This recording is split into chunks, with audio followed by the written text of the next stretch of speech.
tout à fait. Fabienne Kriegel, qui est la directrice générale des éditions Du Chêne, et donc l'éditrice du livre Les archives de la télévision, va être l'animatrice de ce débat, qui est une sorte de joute amicale. Il faut dire que c'est Patrick qui a quand même signé ce livre et qui l'a rassemblé, qui a été pioché dans les archives de Télé 7 pour faire ce bouquin très illustré. Pardon ? C'est un boulot énorme et surtout c'est un livre-objet, c'est-à-dire qu'il y a dans le journal, dans le livre, des facsimilés de pas mal de documents qui retracent la vie de la télévision au travers des yeux du magazine Télé 7 jours, on peut dire ça comme Exactement. Exactement, parce que Télé 7 jours, c'est bien sûr la mémoire moderne de la télévision depuis 1960, car Télé 7 jours est né en 1960. Il y a dans le livre la reproduction du numéro 1 de Télé 7 jours, le facsimilé avec Marie-Josée Nat en couverture. Et depuis 60, il y a pas, c'est le journal, le magazine hebdomadaire qui jalonne la vie de la télévision dans toute sa modernité et dans toute son évolution. Et tu sais qu'on reçoit encore du courrier de gens qui ont acheté leur premier Télé 7 jours avec leur première télé en 1960. Ça existe encore. Et on a de moins en moins. On peut dire...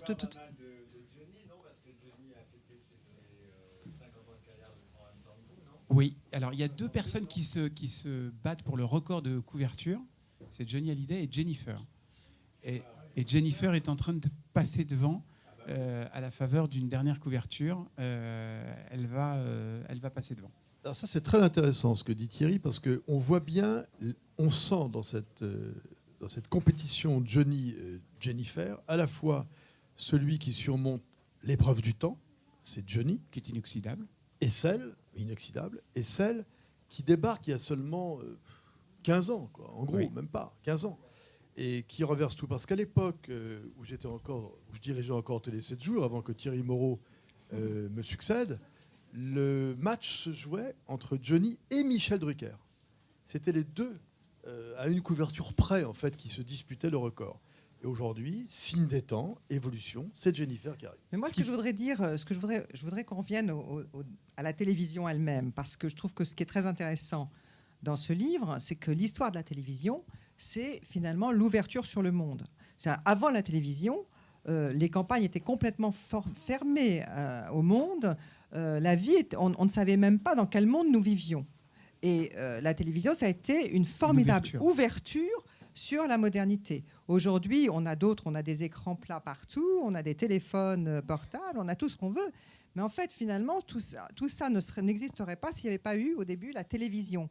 Et quand vous représentez vraiment l'histoire de la télévision, parce que Télé 7 jours, c'est l'histoire de la télévision, et c'est donc l'ouverture et le monde moderne qui arrive avec la télévision. Donc pour moi, c'est ça qui est très très important. Je veux bien, avec grand plaisir, vous entendre parler de Johnny, parce que j'adore. Mais je trouve qu'avant ça, il y a vraiment une histoire formidable de cette ouverture. Grâce à la télévision, on est rentré dans le monde moderne. C'est pour ça que ce livre, je trouve passionnant. Et la manière dont vous l'avez traité aussi est excellente. Et donc, vous rentrez par les grands événements, ce qui est très important. Ce qui est vrai, et je laisserai la parole à Patrick après, c'est que les grandes émissions du début de la télévision, comme 5 colonnes à la une, ont été, au moyen de reportages, la possibilité pour les gens de voir ce qui se passait à l'autre bout du monde de manière quasi immédiate. Enfin, évidemment, il y avait moins d'instantanéité qu'aujourd'hui, évidemment, avec les réseaux sociaux et Internet, mais il y avait quand même une proximité, finalement, qui était... et du coup, effectivement, dans tous les foyers, on avait des reportages sur l'Indochine, sur plein de sujets de l'époque, d'actualité, qui ne se voyaient plus qu'au travers de la radio ou de la presse écrite, mais aussi de la télévision. Et ça, je pense que ça a été une révolution. Puis la deuxième révolution, il y a eu quand même le 11 septembre. Je ne sais pas comment tu as vécu ça, mais ça a été absolument incroyable. C'est énorme. Non, il y a eu plusieurs époques, en fait, dans l'histoire de la télévision. La première époque, en effet, qui rejoint celle qu'évoque Thierry Moreau de 5 colonnes à la une, c'est que d'un seul coup, l'image, la force de l'image et la force du reportage que les familles ne connaissaient qu'à travers certains magazines qui avaient des reculs sur les quotidiens, comme Paris Match, par exemple. Paris Match était le grand magazine d'information de l'époque, mais d'un seul coup, avec 5 colonnes à la une, on est rentré dans la proximité de cette image et du choc, en fait, du choc des photos, du choc du reportage. Alors les gens, au début, il faut comprendre comment ça se passait au début. Il y avait très peu de téléviseurs, très peu de téléviseurs. Donc les gens se recevaient en famille, mais aussi entre amis. Ils se réunissaient autour de la télévision. Ils se réunissaient. La télévision, c'était le meuble phare de l'appartement, de la maison, de la maisonnée. On se réunissait pour le film du dimanche soir, et on se réunissait pour les grands matchs de foot de l'époque, en 58, de la Coupe du Monde, et on se réunissait en famille et entre amis pour voir 5 colonnes à la une, dont parlait Thierry Moreau tout à l'heure. Des émissions d'information de Pierre Dumayet, Pierre Desgroupes et compagnie. Les grands événements, bon, c'était évidemment quand on est allé sur la Lune. Bon, ça, c'était les premières grandes images qu'on a eues qui restent dans toutes les mémoires, non? Ah oui, moi je m'en souviens. Enfin, je me souviens pas de ce que j'ai vu parce que j'étais petit, mais je me souviens que mes parents m'ont réveillé. Je me souviens très très bien qu'ils m'ont réveillé. Ils m'ont dit viens dans le salon. Alors je me souviens plus ce que j'ai regardé évidemment parce que j'étais tout petit, mais je me souviens très très bien que mes parents m'ont réveillé pour regarder ce moment historique à la télévision. Et moi, je me souviens que Thierry Moreau, très jeune, m'a mis un texto, m'a dit réveille-toi parce que tu vas rater le premier pas de l'homme sur la Lune. Non, mais cela dit, c'est vrai, parce que je l'ai vécu aussi un peu comme Thierry, je suis son aîné, je l'ai vécu comme lui, j'étais en Bretagne, chez mes parents, on avait veillé devant un petit poste de télévision qui était rond comme un Spoutnik. C'était un petit poste de télévision. Oui, et la nuit, c'était en juillet, c'était le 21, je crois, juillet, tout le monde était là pour voir à 2, 3, 4 heures, 5 heures du matin, personne ne dormait, le premier pas de l'homme sur la Lune. C'est la première fois d'ailleurs qu'on a comptabilisé 25 millions de téléspectateurs en France pour le premier pas sur l'homme. Et combien d'achats de télé derrière? J'imagine que ça a dû être absolument fantastique. Il y en a eu avant, je crois. Il y en a eu avant pour voir l'événement. Il y en a eu beaucoup. De toute façon, tous les grands événements, et notamment de manière plus contemporaine, les grands événements sportifs, déclenchent des achats de télévision. Très clairement, oui. Les Coupes du Monde de football, tous les événements extrêmement fédérateurs de la télévision, aujourd'hui encore, déclenchent des achats massifs de télévision. Et en général, on en profite pour prendre la dernière génération. C'est-à-dire qu'on peut difficilement imaginer ce qu'était un monde sans télévision. Or, ce monde sans télévision a existé pratiquement pendant toutes les années 50, pour être dans la modernité, puisque la télévision naît vraiment en 1949. Mais en 1949, quand Pierre Sabag lance son premier journal télévisé, il est loin encore de pouvoir écouter une chanson des Pirates avec Jean Védy à la basse, c'est plus tard. Donc, en 1949, quand Pierre Sabag lance son premier journal télévisé, il y a 3000 postes de télévision en France. 3000. Donc personne ne le regarde. Lorsque Jacques Salbert commente l'arrivée du Tour de France au Parc des Princes, il y a aussi 3000 ou 3500 postes de télévision. C'est réservé à l'élite. C'est ça. Il faut attendre, en fait, le couronnement de la reine Elisabeth en 1953. Et là, on assiste à un phénomène que les images d'archives nous montrent, où les gens consomment la télévision un peu comme le cinéma muet. C'est-à-dire qu'ils vont devant les marchands de téléviseurs, ils regardent les vitrines, ils voient les images, mais il n'y a pas de son, parce qu'ils sont sur le trottoir. Ça veut dire qu'ils sont à l'affût d'un événement considérable. Alors il faut attendre quelques années, et le véritable bond, c'est en effet en 1969, lorsque l'homme ira sur la Lune, où là, vraiment, ça va déclencher des milliers et des dizaines de milliers d'achats de téléviseurs en France. Et alors, il y a eu des personnalités extraordinaires. Moi, je me souviens que il y avait des jeux télévisés qui étaient La tête et les jambes, par exemple. On se souvient de ça pour les plus anciens. Et c'est vrai que ces jeux étaient extrêmement difficiles. Et il y avait un monsieur qu'on connaît bien maintenant, Fabius. Fabius, oui. Vous pouvez nous raconter l'histoire parce que c'est tellement... C'est de l'équitation. C'est passionnant. Fabius était un amateur d'équitation, comme dit Thierry, de sports équestres, d'équitation. Et il avait été dans cette émission La tête et les jambes concoctée par Pierre Bellemare, par Jacques Antoine, ce sont des noms qu'on a un peu oubliés maintenant. Encore que Pierre Bellemare, non, c'est inoubliable. Jacques Antoine, lui, était plutôt dans l'ombre. Oui. Et donc, Fabius, cette émission reposait sur la connaissance intellectuelle et aussi la compétition sportive. Et dans une émission, Fabius, qui était un champion de sports équestres, avait prêté son concours, si j'ose dire, il avait fait son concours hippique. Et c'est la première fois qu'il apparaissait à la télévision. Depuis, il a passé d'autres obstacles. Voilà. Vous avez raison de dire que le niveau des jeux à l'époque était extrêmement élevé. C'est-à-dire que c'était des jeux de culture générale et non plus, comme on peut le voir aujourd'hui sur beaucoup de jeux, des jeux de hasard ou des jeux où on essaie de deviner le prix de quelque chose, etc. Là, c'était des jeux de connaissances. Et donc, il y avait vraiment un aspect très cultivant de la télévision, si je puis me permettre ce terme. Et ça, c'était important. Il y avait d'autres jeux, d'autres émissions qui étaient aussi très fédératrices. Moi, je me souviens de la piste aux étoiles. Quand j'étais petit, c'était un rendez-vous qui était voilà, on ne ratait pas la piste aux étoiles avec Lanzac qui présentait. Pour moi, c'est un truc qui a bercé toute ma jeunesse, toute mon Et enfance. c'est une culture qui a perduré, finalement, la culture des jeux à la télévision, qui Bien sûr. fonctionne très très bien, qui sont vraiment... Maintenant, ce qui a un c'est petit une peu grande, renversé les choses, c'est plus tellement de se cultiver grâce à la télévision, c'est de gagner de l'argent grâce à la télévision. C'est-à-dire que maintenant, on est plutôt dans une surenchère au niveau des sommes. On a vu apparaître des jeux assez récemment, finalement, dans l'époque contemporaine de la télévision, avec 1 million d'euros à gagner. C'est des choses qui n'existaient pas à l'époque. C'était des gains qui étaient beaucoup plus faibles. C'était surtout le plaisir de se cultiver avec la télévision. On repartait plutôt avec un dictionnaire qu'avec une grosse somme d'argent. Pour simplifier, aujourd'hui, on est plutôt dans, un peu comme le loto et l'euro-million, dans l'espoir d'un gain. Voilà. Oui, et C'est puis toute la différence qu'il y a entre des émissions du genre Question pour un champion. On voit qu'actuellement, notre ami Ronan Lepers, qui s'appelle Ronan Julien. Lepers en Ah oui, réalité. son vrai nom. C'est un breton, Ronan Lepers, qui se fait appeler Julien, on ne sait pas pourquoi. Et c'est Donc, un il faut- breton qui vous en parle. d'opérer, C'est un breton qui vous en parle. Il faut quand même le dire. Donc Ronan Lepers, alias Julien, qui d'ailleurs risque de faire ses bagages bientôt, sa valise en carton, comme il dit à Souza, il a, pendant 30 ans, exercé une émission où, en effet, comme dit Thierry, on gagnait des dictionnaires, des gains secondaires. En revanche, qui veut gagner des millions, ça a été une révolution. Je me souviens, j'étais à l'époque encore à Télé 7 jours quand cette émission est arrivée. Ils nous l'ont présenté, le service de communication de TF1 nous l'a présenté comme étant vraiment le secret du secret des secrets.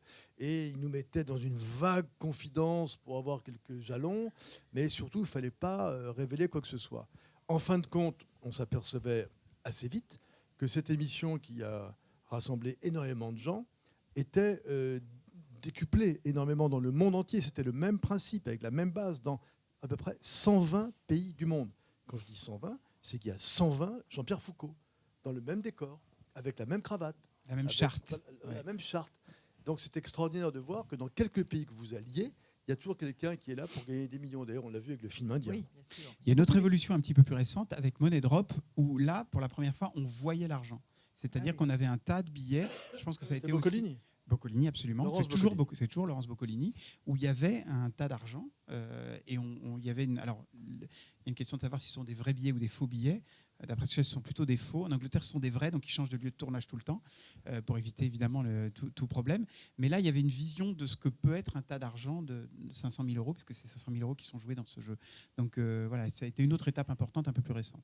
Oui, et alors, moi, je feuillette le livre pendant que je vous pose des questions. Et évidemment, donc, je passe un peu du coq à l'âne. Mais il y a une chose que je trouve absolument fantastique aussi, qui me rappelle beaucoup de souvenirs, c'est la politique. La politique... à la télévision, c'était des combats de boxe, c'était les rings, on appelait ça le ring. D'ailleurs, vous avez appelé comme ça dans votre titre. Et puis, il y a eu des moments aussi absolument grandioses avec des figures de la politique qui n'existent plus aujourd'hui, comme Marché ou des combats entre... Mais c'était d'une profondeur tout à fait différente de celle que l'on voit aujourd'hui. Moi, je trouve que les politiques ont mis longtemps avant de s'habituer aux médias de la télévision. Le premier à l'avoir, à mon sens, vraiment utilisé, ça a été Mitterrand. Oui. Et effectivement, je pense qu'il y a eu des bêtes de télévision qui étaient un peu des bêtes insoupçonnées parce qu'ils n'avaient pas fait d'école pour le faire. Mais Georges Marchais, quand il était avec El Kabbach ou Duhamel, c'était un vrai show. Moi, je me souviens de ça. C'était un vrai show. Aujourd'hui, je pense que les politiques, ils ont tout compris et que pour le coup, ils utilisent le média télévision et en particulier maintenant les chaînes Tout Info, qui est un phénomène qui est apparu récemment, pour délivrer leur message. C'est-à-dire qu'on s'aperçoit aujourd'hui que les interviews des politiques, ce sont souvent un moment où les politiques délivrent leur message. Il n'y a pas vraiment de contradiction. Il y a moins de surprises, beaucoup moins de surprises. Je trouve qu'à l'époque, comme ils maîtrisaient, à mon sens, moins le média, il y avait des choses plus inattendues, plus intéressantes. C'est exact. Ouais. Mais avant Mitterrand, quand même, il faut dire que la première bête de télévision, ça a été De Gaulle. Et De Gaulle, en fait, De Gaulle n'aimait pas la télévision. Il n'aimait pas cette caméra qu'il filmait. Ça ne lui plaisait pas. C'était un homme de radio. On l'avait vu avec Radio Londres, d'ailleurs. Hein. Mais c'était vraiment un homme de radio. C'était pas sa génération. Oui, pas du tout. Mais encore que la télévision étant née en 49, il pouvait s'y adapter. Mais il arrive en 58 au pouvoir. Et quelques jours après seulement, alors qu'il est Premier ministre à Matignon, il doit recevoir la télévision. Mais il ne sait pas comment s'y prendre. Alors il va prendre des cours avec un professeur qui est un comédien de la Comédie Française, qui va lui enseigner l'art du micro, etc. Et on va créer ce qu'on appelle le mouvement gaullien à la télévision. Comment ça va se passer? Alors le mouvement gaullien, c'est simple, c'est une manière de cadrer qu'il va imposer au caméraman, qu'il va imposer au cadreur, parce qu'on lui a appris à maîtriser, c'est ce qu'il appelle maîtriser l'instrument télé. Alors ça, c'est De Gaulle donc, qui apprend et qui en fait oblige, qui met les cadreurs, les caméramans un peu à sa dévotion sur ce qu'on appellera le plan gaullien. Le plan gaullien. Il arrivait, il descendait l'escalier, il avait ses grosses lunettes noires, il les enlevait. Quand il posait ses lunettes sur la table, ça voulait dire on y va, on filme. Il donnait 1 minute 30 à la maquilleuse pour le maquiller. C'était vraiment rapide. Après, il va se passer le phénomène qu'évoquait Thierry, c'est que les hommes politiques vont apprendre vraiment facilement l'usage de la télévision et surtout vont chercher la petite phrase qui tue, comme des banderilleros qui plantent une banderille. On l'a vu dans le débat Mitterrand-Giscard, 2 fois d'ailleurs.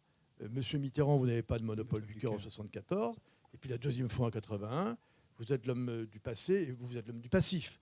Et dès lors, les hommes politiques vont chercher systématiquement la petite phrase qui durera.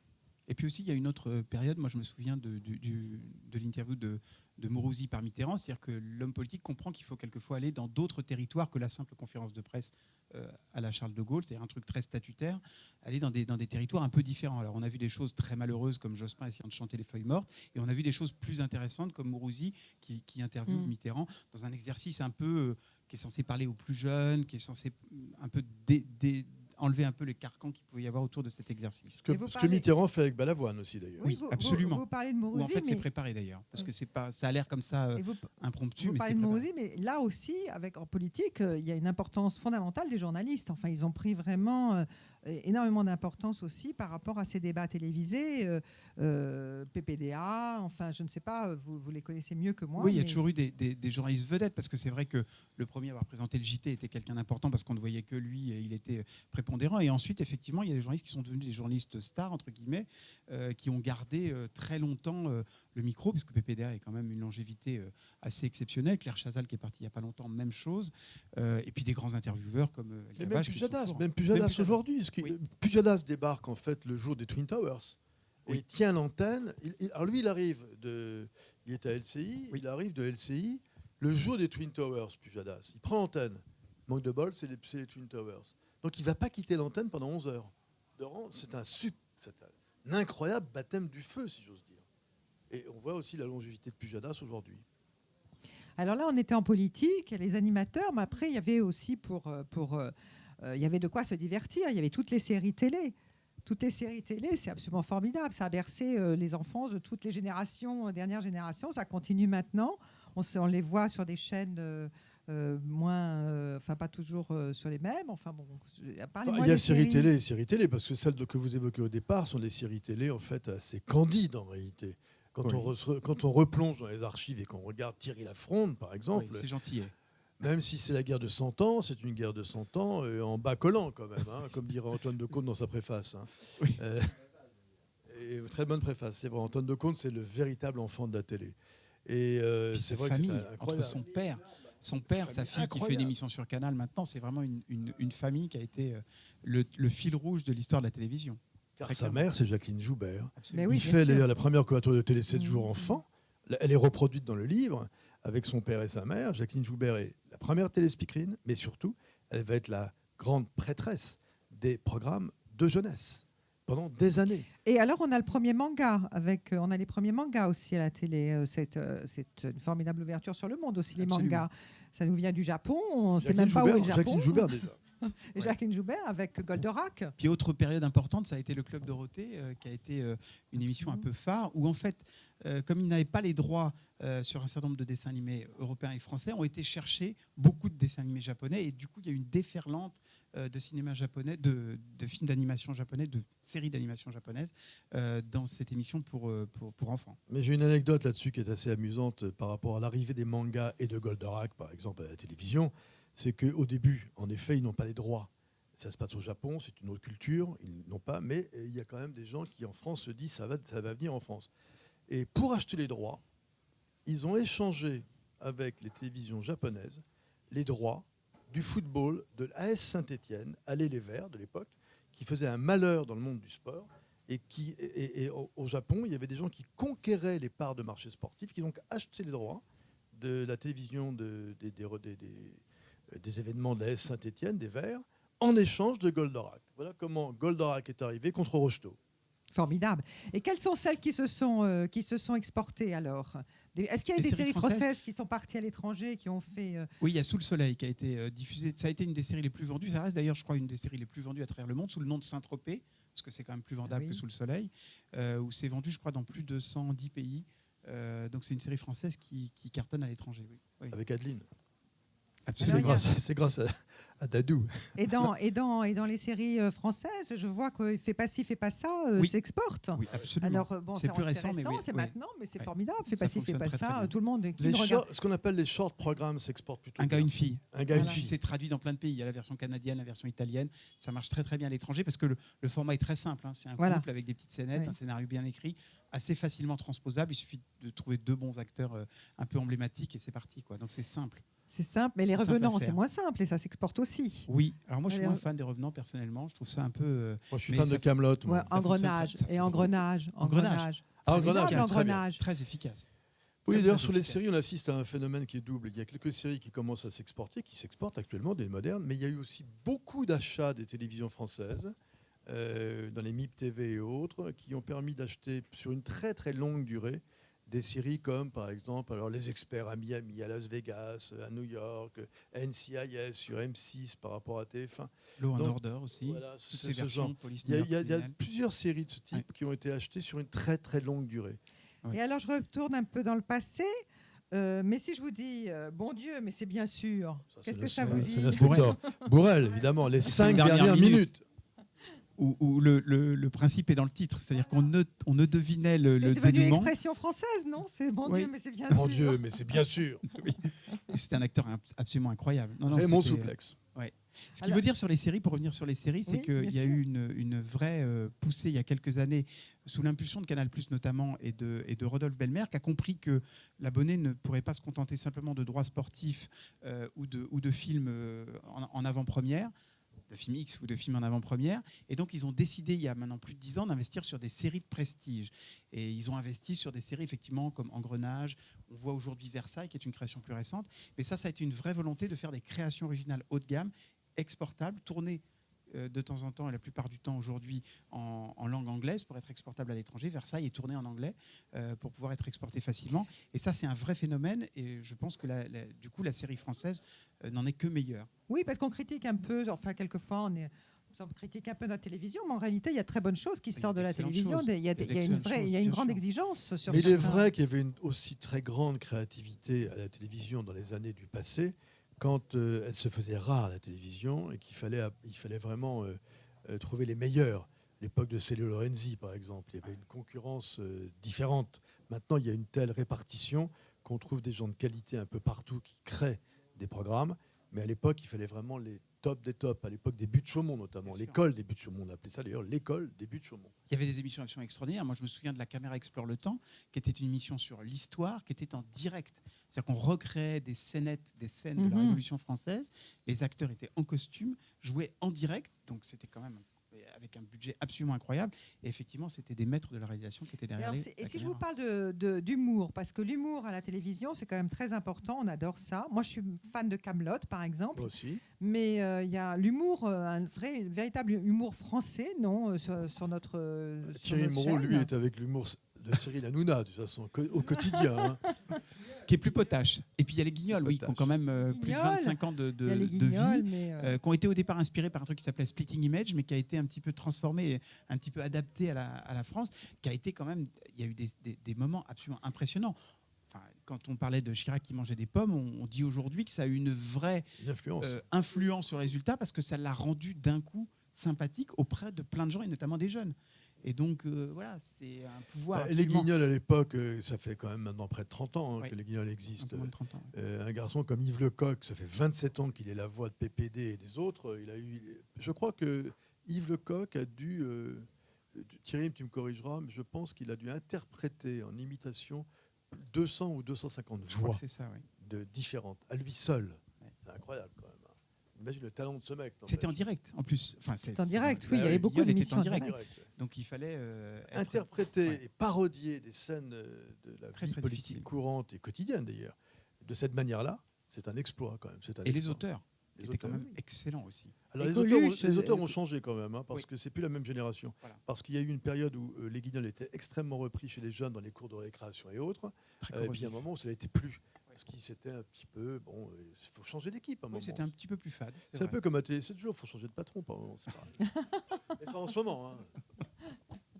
Bon, et alors, un sujet, Patrick, que vous appréciez particulièrement, c'est la variété. Entre autres, oui. J'apprécie tout, moi, donc non, mais pas, ma chère Fabienne. Quand même, calé en rock'n'roll, calé en variété, calé... Le rock'n'roll, c'est notre... Parlons-en quand même. Les Maritis et Gilbert Carpentier, par exemple, c'était quand même des figures incroyables. Déjà, on peut parler de l'émission Achetant de tête de bois, qui était l'équivalent, qui était notre Golf Drouot télévisé, n'est-ce pas, Jean Védely, ancien bassiste des Pirates, quand même, et chanteur, toujours en activité, qui sera bientôt à Vannes, d'ailleurs, je vous le signale, pour les Bretons. Donc alors... c'est le quart d'heure promo. Quand même. Et donc, c'est vrai que cette émission Achetant des têtes de bois, c'était un rendez-vous incontournable, comme l'était, par exemple, Salut les copains à Europe 1.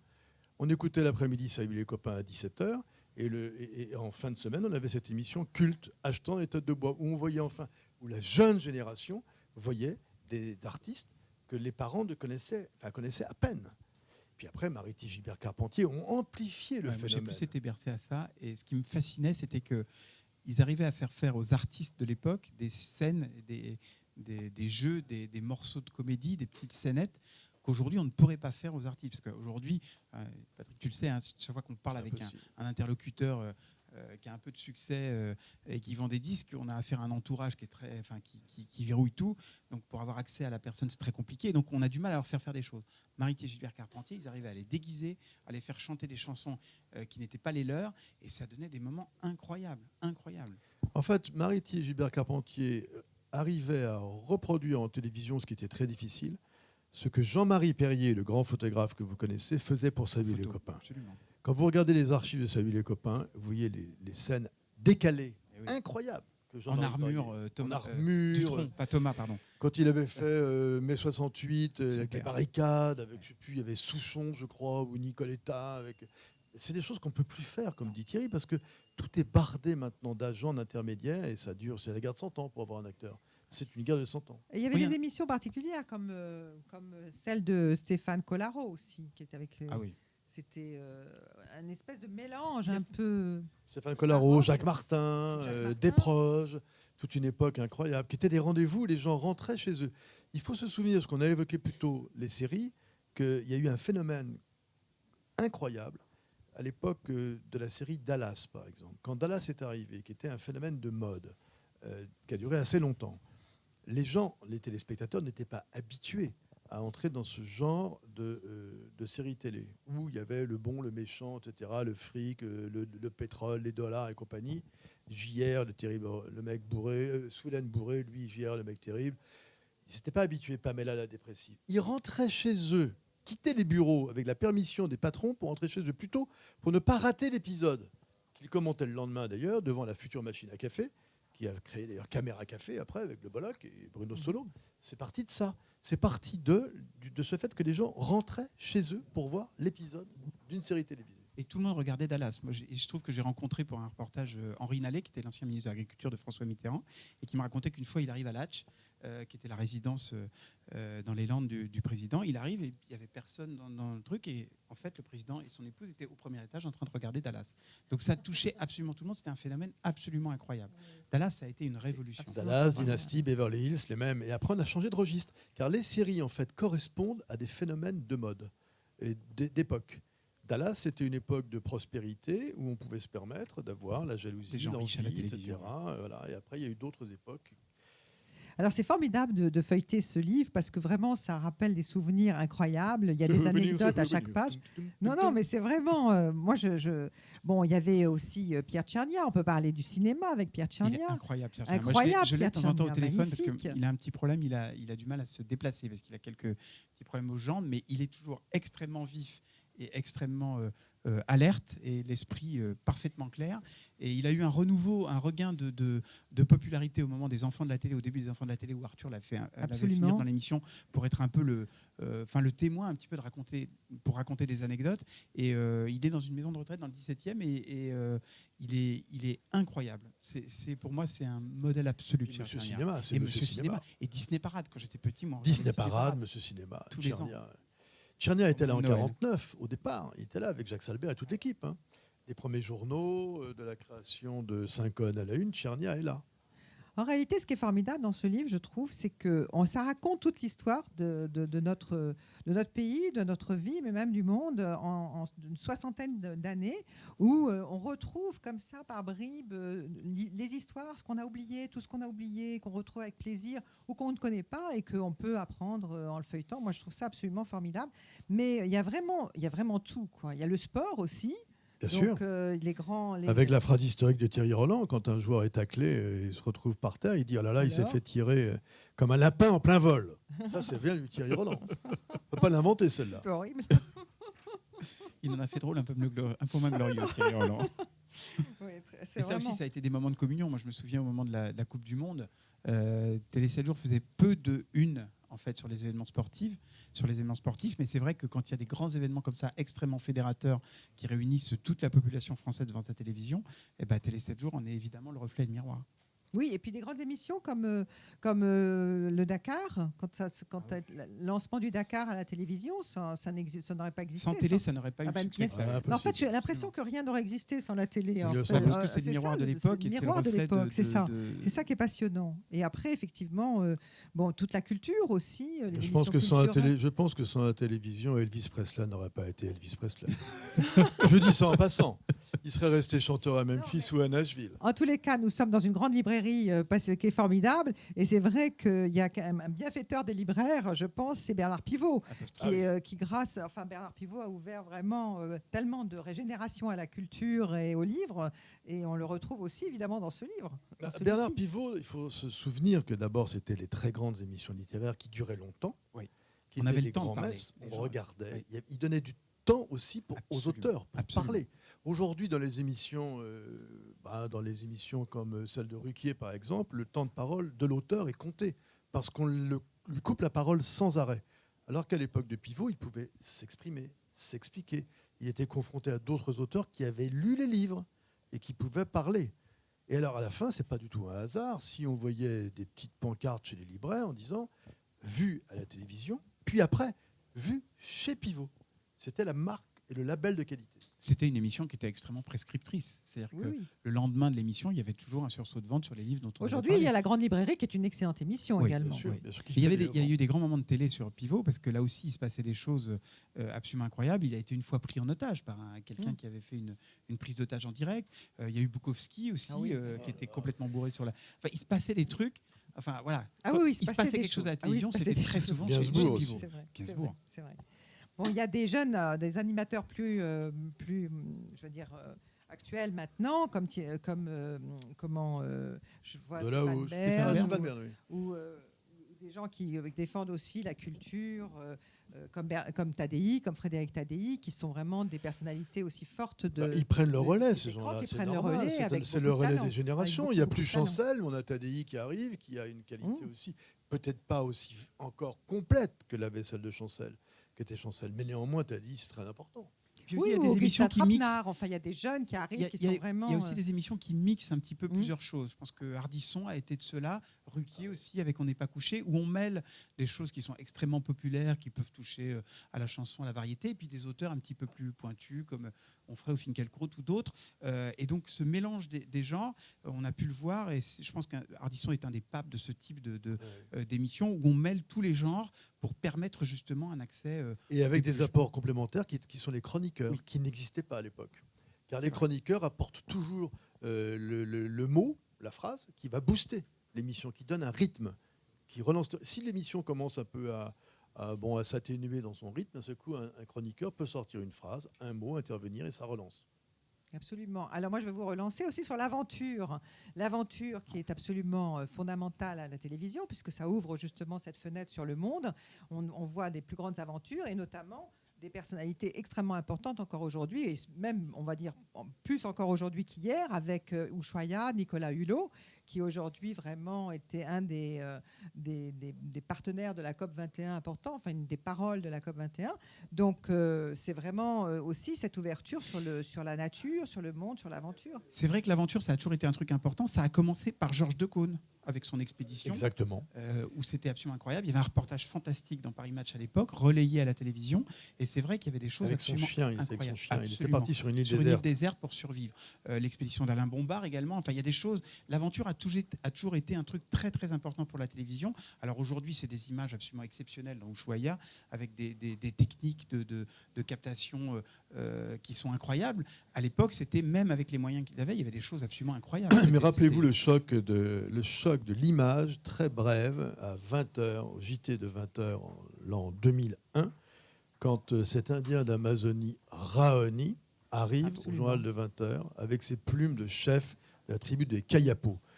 Les gens devant leur télévision sont scotchés. Ils n'ont jamais vu ça. C'est peut-être ça qui a inspiré finalement les voyageurs du bout du monde, avec par exemple Adriana Carambeu, En Terre Inconnue, enfin cette émission En Terre Inconnue qui... Elle est très intéressante cette émission. Parce elle que est justement, passionnante cette émission. Là aussi, on disait tout à l'heure les stars à qui on fait faire des choses un peu différentes. Oui. Frédéric Lopez a ce talent-là de faire aux personnalités, aux stars, des choses auxquelles ils ne s'attendent pas forcément. Et on les voit du coup de façon un peu plus naturelle, un peu plus fraîche et authentique. Et avec de l'émotion. Et avec de l'émotion. Qui est sincère. Absolument. Adriana Carambeu, quand elle est partie, c'était en Afrique, je crois, ou je ne sais plus où, elle a voulu retourner quelques mois plus tard pour retrouver les gens qu'elle avait croisés simplement le temps d'un tournage.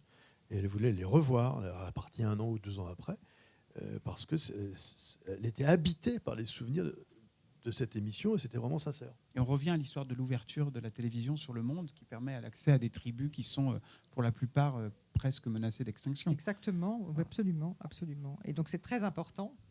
Ça défend certaines choses vraiment très importantes. Et alors, si on revient dans les studios, il y a les talk shows dont on n'a pas parlé encore. Vous voulez en dire quelques mots? Ruquier, Mais Fogiel, voilà, Fogiel c'est aussi. ça, parce qu'on n'en a pas parlé. C'est quand même. Ardisson, on a parlé d'Ardisson, qui est voilà, le premier nous maître aussi, du talk show, quand Oui, même. absolument. Avec Baffy qui était là derrière. En sniper. Oui. En Là aussi, on retrouve Antoine Decaune, non? Oui. Beaucoup. Ah bah, donc, il a vous été voyez, la important. famille Decaune, elle nous a suivis. Elle est du début. omniprésente. Elle est Dans omniprésente l'aventure, du avec les début à la fin. téléspeakerines, Du avec début les à la jeux, fin. avec Oui, Goldorak, bien sûr, elle est omniprésente. Partout. Et le rock'n'roll.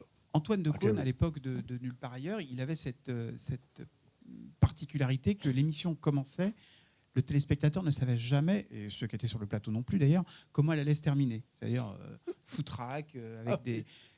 voilà, ça se terminait n'importe comment.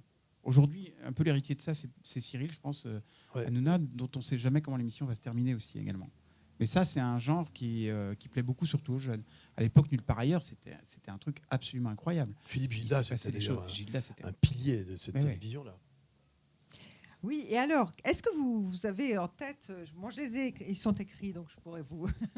quelques records d'audience de la télévision, finalement? C'est pas forcément... Ça dépend dans quel domaine, parce que si c'est en sport, par exemple, le record absolu de la télévision, c'est la finale de la Coupe du Monde de 98 France-Brésil, où tout cumulé, c'est-à-dire TF1 plus Canal+, les deux ensemble, le record est de près de 23 millions de téléspectateurs. C'est absolument colossal. C'est colossal. Et il y a quand même une chose dont on n'a pas parlé, c'est de la télé-réalité. Alors moi, je ne suis pas fan de la télé-réalité, mais je pense qu'il y en a. Donc il y a beaucoup de téléspectateurs. Écoutez, moi, je me la suis pris en pleine gueule, si j'ose dire. Oui. Thierry n'a pas connu ça. Il a échappé à cette déferlante. Mais d'abord, la télé-réalité, il y a plusieurs catégories de télé-réalité. Si on parle de la télé-réalité d'enfermement, comme Love Story, c'est psychiatrique. Si on parle de la télé-réalité ou dite télé-réalité de compétitions différentes, c'est des émissions de chansons, de chants qui, eux, ont vraiment de la qualité et qui vont permettre de dégager de vrais artistes.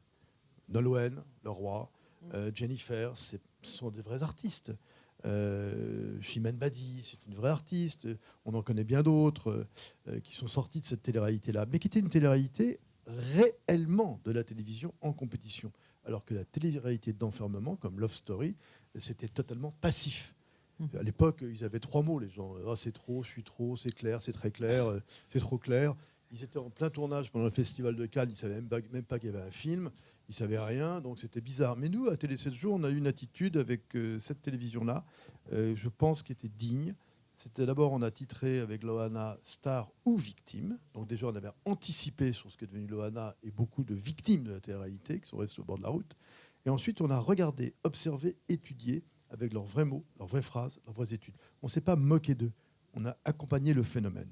Il y a une vraie mutation, parce que c'est vrai que ça a commencé par Love Story, qui a été la première émission de télé-réalité, puis après il y a eu Star Academy, qui mêlait à la fois le mérite, la compétition, le chant, et puis quelques scènes où on s'amusait de voir les candidats enfermés, et puis aujourd'hui, où finalement la télé-réalité d'enfermement, ça concerne Secret Story, peut-être une ou deux autres télé-réalités, et puis beaucoup d'autres excroissances de la télé-réalité, les émissions de cuisine, où il y a de la compétition et de l'élimination. Alors ça, c'est la télévision de service. Les émissions de chant, Nouvelle Star, enfin tout ça.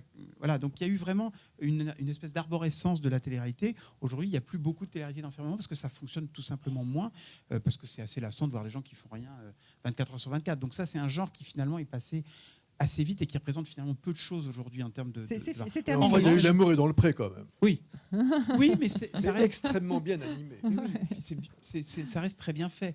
Il n'y a pas vraiment d'élimination. Est-ce que L'amour dans le pré, c'est pas une télévision de service d'une certaine manière? Un petit peu, mais comme plein de... Parce qu'alors, il y a eu une autre mutation, et ça, Patrick pourra en parler aussi, c'est la télé-coaching. C'est-à-dire qu'à un moment, la télé est devenue une aide pour éduquer ses enfants, ranger sa maison, vendre sa maison, décorer sa maison. Oui, parce qu'on connaissait faire la cuisine. Voilà. Ouais. Et puis faire la cuisine aussi, parce que ça aussi, il y a pas mal de ça. Thierry, moi j'ai hérité de la télé-réalité du genre enfermement, etc. et aussi compétition, qui était très intéressante d'ailleurs. On a beaucoup fait de couverture, beaucoup. Jennifer, Nolwenn, Jennifer, on en a fait pas mal. Et lui a hérité de la télé-coaching aussi, qui est plus récente. Et il y a même la santé maintenant, qui prend une grande part avec Michel Simès. Voilà, c'est ça, c'est devenu... Sauf que là, on n'est pas dans la télé-coaching à proprement parler, parce qu'il arrive à faire quelque chose d'assez fantastique, Michel Simès. Il fait une émission quotidienne sur la médecine, qui n'est pas du tout anxiogène, qui est même plutôt excellente. Voilà, décomplexée, tout en donnant de réels conseils et de choses qui sont très utiles aux téléspectateurs. C'est plus une émission d'explication, une émission de vulgarisation. Voilà. Après, la télécoaching, comme on le disait tout à l'heure, c'est vraiment un genre très particulier. M6, par exemple, fait beaucoup de télécoaching. TF1, un petit peu moins, mais les chaînes comme M6 en font énormément. Donc, et W9 fait beaucoup d'émissions de renouvellement aussi de jeunesse. Oui. W9, c'est un très bon laboratoire pour les modes et tout ce qui est en vogue, je trouve. C'est très réussi.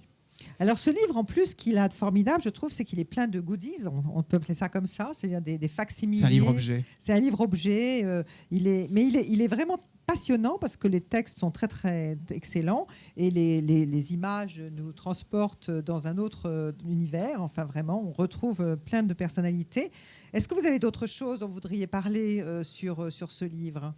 Moi, il y a un truc qui m'a fasciné en voyant ce bouquin et en travaillant avec Patrick sur ce... Enfin, j'en ai pas beaucoup travaillé, mais j'ai ouvert les archives de Télé 7 jours. C'est le fait qu'on est parti d'une télévision avec une chaîne et qu'aujourd'hui, on a si on est abonné à quelques box, on a accès à une centaine de chaînes, plus que ça même. Et c'est ce foisonnement de genres, d'images, parce qu'on dit souvent que la télé est un peu abrutissante. Enfin, c'est un message qui est assez récurrent dans certains journaux, notamment, ou certains critiques télé. En fait, c'est pas vrai. D'abord, la télé, quand elle est chiante ou quand elle n'est pas bien, on peut l'éteindre. Mais surtout, on peut aller chercher sur des chaînes. Il y a partout quelque chose d'intéressant à la télévision à tout moment. Et ça, c'est un truc, moi, qui m'a absolument fasciné. Mais on s'en rend absolument compte quand on feuillette ce livre. Et vous allez voir ce soir, la télévision, c'est absolument fondamental. Vous allez voir ce soir le rendez-vous des Miss France. C'est vraiment intéressant. Récurrent. Vous allez encore avoir 10 millions de téléspectateurs. Ouais. Les Miss France ont été longtemps associés. La concurrence est plus rude cette année parce qu'ils n'ont plus le Téléthon en face. Ils ont Patrick Sébastien. Donc ça va être un petit peu plus dur que d'habitude. Ouais. Mais il n'empêche, c'est un rendez-vous. Ça fait partie de ces événements. D'ailleurs, TF1 se bat pour garder ces grands événements fédérateurs que peuvent être Miss France, les matchs de l'équipe de France, les grands rendez-vous comme ça télé. Pour TF1, c'est fondamental, qui veut rester la première chaîne d'Europe, qui pour l'instant d'ailleurs le reste. Et donc c'est très important pour eux d'avoir ces événements fédérateurs, et Miss France ce soir en est un. De toute façon, la télévision, on la regarde dans son canapé chez soi, mais on la regarde sur son smartphone, on la regarde. Ça, c'est la nouveauté. On la regarde sur son ordinateur. Alors on vous dit tout le temps, on ne regarde plus la télévision, mais c'est pas vrai du tout. Il la regarde partout, simplement. Vous avez toujours des gens qui vous diront, parce que c'est bien de le dire, je n'ai pas de télévision chez moi. On l'entend souvent, même dans nos métiers, dans l'édition. D'ailleurs, c'est bizarre que des gens dans l'édition disent j'ai pas de télévision, comme s'ils s'en vantaient. Déjà, le mec qui me dit ça, moi, c'est dehors tout de suite. Hein. Ça veut dire qu'il n'est pas dans la vie. Bon, voilà. C'est radical. Je suis complètement d'accord. C'est un espèce de snobisme de dire quand on interviewe des gens, pour peu qu'ils soient dans une émission un petit peu haut de gamme, on va dire, le snobisme, c'est de dire je n'ai pas de télévision, je ne regarde pas la télévision. C'est pas comment fonctionne le monde, surtout. Enfin, Non, mais c'est du snobisme. Non, mais moi j'ai vu une interview, par exemple, il n'y a pas très longtemps, de Nicolas Demorand, qui dit moi je mets un point d'honneur à ne pas regarder la télévision. Et je n'en perçois et je n'en analyse que ce qui est dit sur mon fil Twitter. Je trouve ça... comment dire, pauvre. Réducteur. Voilà, très réducteur. Surtout quand on a l'ambition de vouloir faire quand même de la presse généraliste, quoi, avec grand public. Mais on va lui offrir ce livre, il va comprendre l'intérêt qu'il y a à regarder la télévision. Voilà, c'est très bien, je pense. Il ne faut pas oublier qu'aujourd'hui, la télévision est le premier loisir des Français. Il est perçu comme le premier loisir gratuit. Alors en fait, il n'est pas gratuit parce que sur les chaînes commerciales, il est payé par publicité et sur les chaînes payantes, il est payé par votre abonnement ou par votre box. Mais ça reste, dans la perception, le premier loisir gratuit des Français. Donc c'est important. Il y a beaucoup de gens qui n'ont que la télévision. Mais bien sûr, c'est très très important. Et si on regarde la France avant la télévision et la France après la télévision, c'est tout à fait différent. Enfin, ça fait une ouverture d'esprit et finalement la culture est passée par la télévision. Donc c'est fondamental. Moi, je suis d'accord avec vous. C'est absolument fondamental. Quand il y a un grand débat pour les présidentielles, et on y regarde ce que l'on veut regarder. De toute façon. Voilà, quand on a vu les tours jumelles, moi je l'ai pas vécu parce que toi tu étais à Télé 7. C'est des événements. On n'y croyait pas. Le premier réflexe, c'est d'aller à la télévision, de regarder les images. Donc c'est fondamental. Non, mais on n'imagine pas. C'est en lisant ce livre qu'on imagine vraiment la richesse de la télévision, je trouve. C'est incroyable. Moi, ça me fascine complètement. Alors, il y a une chose dont on n'a pas parlé et je voudrais dire un mot parce que je les adore et on les a un peu oubliés, c'est les Shadocks. Ah, formidable. Voilà, qui pompaient. C'était très novateur. C'était extraordinaire. C'était en 68 d'ailleurs. C'était, pour moi, si vous voulez... Claude Pieplu. Oui, et Rouxel, c'est Rouxel qui était le créateur des Shadocks, qui pour moi est un immense artiste, moderne, qui n'est pas reconnu comme tel. Il me semble qu'il y a un livre sur les Shadocks qui existe. Il y a un livre. Et la France, je m'en suis chargée.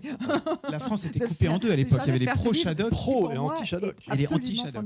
Il y en a un autre qui il y avait un petit esprit mai 68 chez les Shadocks, c'est pour ça que la France était coupée en deux.